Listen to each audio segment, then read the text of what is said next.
Once again, those of you in the back, please take advantage of this time to move forward so that you can see one of the monitors or the board behind me. Please take this time to move forward and find a seat. We'll get started here in just a couple of minutes.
Good morning, everybody.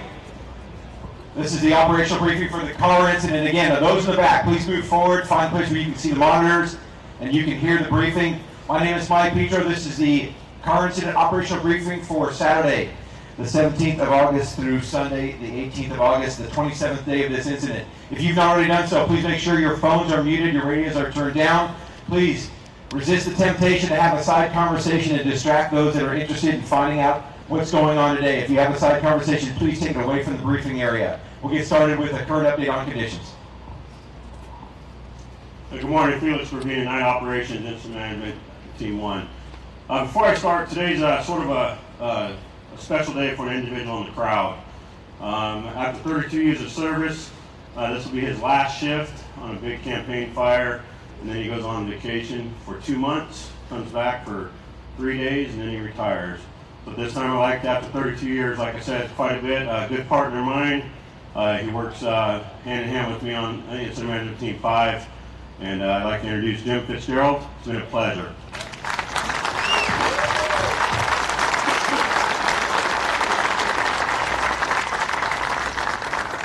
So not only did we promote folks at the time of this fire, but we also retired folks too.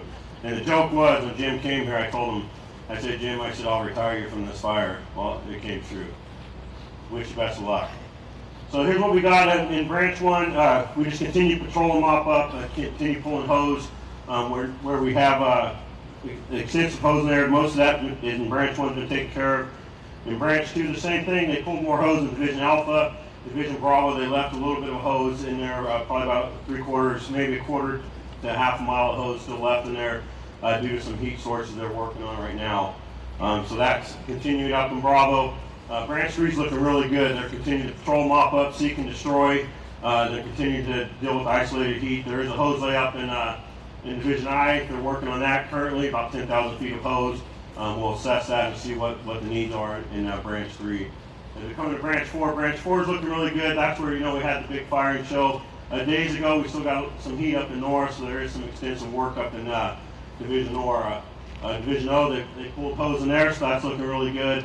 Division Pop is where we've been focusing a lot of our firing shows on. So we've been firing the last 4 days in there. Today we won't have no aerial ignition in that area. We're going to let this thing back and see what it does on its own. And then tomorrow we'll get back up there and try to assess and do some cleanup or looking at the shoreline to see what we can do there, just mopping up. But overall, the whole fire staying in its perimeter. Just continue to improve and mop up. If I can leave you with one thing, we've been going to the line day after day, day after day, day after day for, I think Petro said earlier, 27 days this incident's been going on. One of the biggest things is make sure communication's there and complacency. Don't get complacent, keep your head on a swivel, and be cautious of your driving. I don't want to steal the speech of a safety officer, but that's what we start setting in right now is complacency after going after 27 days. Numerous times you folks have been on the same resource. We appreciate the work you're doing. Keep up the good work. We'll be gliding out of here sooner than you think. So just thanks again for the hard work. If I got to have you refer to page 1 of your IP, you'll find the ICS 202. Please take the time to review those management and control objectives during your breakout sessions and when you're on the line briefing your guys and gals. Thank you. All right, good morning, Ryan Wilburn, incident meteorologist. So again, in fire weather, we look for change. What happened, yesterday versus today, and the changes are subtle. You can tell the smoke is in. The inversion is going to drive a lot of the behavior today and a lot of the smoke activity. So what's going on right now on satellite? We can still see a pretty good heat signature down here in Papa. We got the northerly winds that kind of came down along the lake. And we've got the strong inversion that built in. Today it's going to be about 105 in Redding. I know for locals that's not a big deal, but the combination of days after days of work, hot temperatures, and the highest temperatures that we've had the last week, just kind of keep that in the back of your head for how that's going to impact things. Humidity recovery last night was about 45%. We'll get down to about 10%. So hotter and drier, that's one of your 18 watch-outs. Keep that in the back of your mind. Do not expect the inversion to break, but if it does and it lines up, the air loft is very warm and dry. We have Haines 5 potential, so that'd be kind of a worst case scenario. So as complacent as things feel, trust me, looking out at this crowd, it looks really dead. Just keep all these critical factors lined up in the back of your head for how quick things could change later in the day. Thanks. Good morning, Don Mercier, Fire Behavior. Did he just say you guys look dead? Is he looking out? Okay. So, talking about complacency, branch 1, 2, and 3, you've been hearing me talk about the inherent hazards that you're dealing with, the fire-weakened trees, the ash pits, the stump holes, the rollout, and so on. Let's talk about an incident that just happened last month in Arizona. I think of these ash pits, stump holes, whatever, like an ice rescue. So, people keep going out on that ice to get whoever has fallen into that hole in the ice and rescue them. Well, exactly what happened in Arizona. Fireman went into a larger ash pit, came up to his waist. He had his web gear on, his safety gear on appropriately. It was so steep he could not get out. Fireman number 2 went in after him. Fireman number 3 went in after him. 3 significant burns on a fire within stone's throw of the Colorado River, hence that level of comfort being close to the water. And this isn't going to happen to me.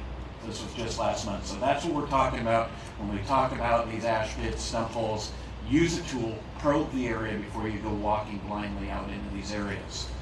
So going with that, that's what we're looking at, the smoldering activity in 1, 2, and 3. In branch 4 and 5, what we anticipate is primarily fuels and topography-driven fire down here by the water's edge. This is just going to back down. It's going to creep around. It's going to be a nice low-intensity surface fire, occasional torching into a dead snag. Maybe a little bit of short crown run activity, but it's going to stay a low intensity burn. Good and bad. Smoke comes over the top, shades this area. It creates a real nice low intensity burn that we're looking for. We're not going to have any high tree mortalities. We're going to limit the torching and running, but the bad is a low intensity burn produces more smoke.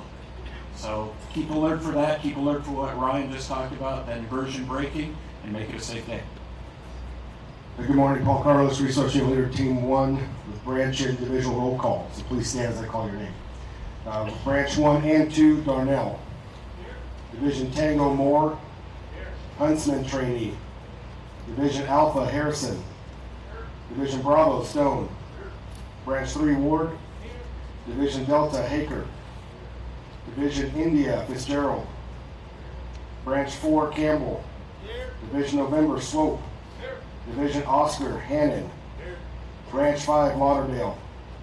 Division Papa, Hawkins. Suppression Repair, Rowe. Anderson Staging, Bidwell. Thank you. Good morning, Claire Brownell, Incident XT1 Day Operations. Okay, branch 1, 2, and 3, same thing. Control mop up, pull unnecessary hose out. We're not going to try to leave any hose on this fire for the unit to take care of. So there's some stuff we can pull out, pull it. If we need to leave it for a little while, leave it. But let's have a goal to get it out before the team transitions. Still a little work up in there, and Mike, get in and get them out. North seems to be the area where we have the most work. They're in about 150 feet to 300 feet in there. Let's get some resources up there, get in deep in that area, and get those stump holes taken care of up in that area. Bravo's looking really good. Down in Papa, the fire's slowly backing down the lake. We're going to let it back down today, no firing today, see how it cleans up. But we do have some nuisance smokes along the lake, and someday or at some point we're going to try to address those for the public. Educate the public, because right now they don't know what's going on with this fire, so if you see them, educate them. Line's all tied in on Papa on the other side. We're looking really good there. Sierra's in patrol. So we talked about complacency. Now is the time we need to keep our head on a swivel, watch out for those trees, watch out for the ash pits. Yesterday was the first day we didn't have an IWI in quite some time. I challenge this shift to do the same thing. Just keep up, be safe. Couple things, bow season starts today, so if you see public on the line in that area, educate them, this is a still closed area, ask them to leave the area. SBI is going to start doing some logging here, it's probably starting tomorrow, so you might see them in there start probing some area where they're at. Mainly it's in the burn, but there's some areas outside the burn, so you can see some additional traffic. Be safe, have a great day. Good morning. Matt Hill, Air Operations Incident Management Team 1. For fixed wing, we'll request as needed. And rotor wing, we have 6 water droppers, 4 heavies, 2 heavies, and 4 mediums. And then for Guard 841, it's available for air rescue. Please monitor air to ground, and if you have any aircraft requests, please bring it up through your branch or through your division. Make it a safe day. Good morning, Anthony Stornetta, Safety Officer, IMT1. Well, after Ops, FBAN, and everyone else, I pretty much got nothing. So far, Ops covered situational awareness and driving. FBAN already covered ash pits.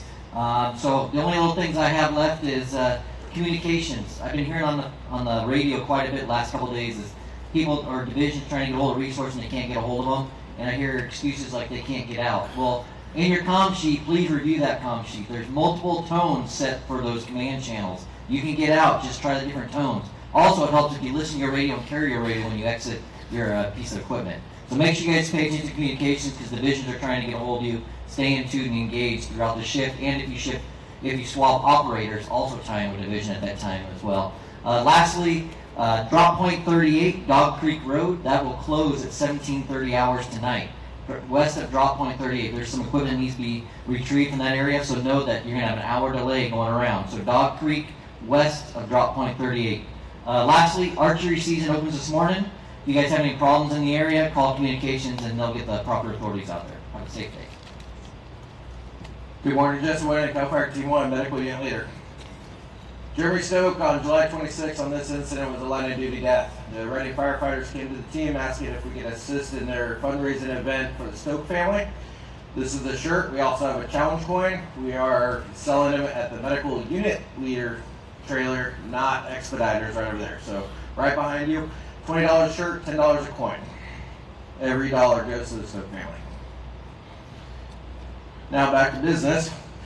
Page 32 is your 206. Also on page 6 is the 9 line for help looking at it and giving a good report on conditions and your resource needs. Today on the incident we have 2 ambulances, one in Lewiston, one in Lakehead, multiple line medics, Expeditors still there for over-the-counter needs. And if you have any questions, please come to the medical unit. My number is up also on top. And if you do have an injury, please contact us and the communications to close the loop with diagnosis and any other additional paperwork. Thank you. Have a safe day. Morning, Brian Little, Facility Unit Leader, Team 1. So I'm at the log section, guys. I appreciate everybody staying in the sleeping areas, the designated ones. Remember to take 1 lunch every day. As we start to ramp down, there'll be less and less food, but plenty for everybody. Continue to follow the traffic plan. Some big things, I don't know if you came from Branch 4 or you've been up in the lake area, you saw yesterday the camp closed. There's still a hydration station and fuel on the west side of the 5 freeway where the heavy equipment was staging, so you can still get those things. Also, there's no changes to the comm plan today. And when pulling the hose, everybody appreciates pulling the hose offline and it's a tough job.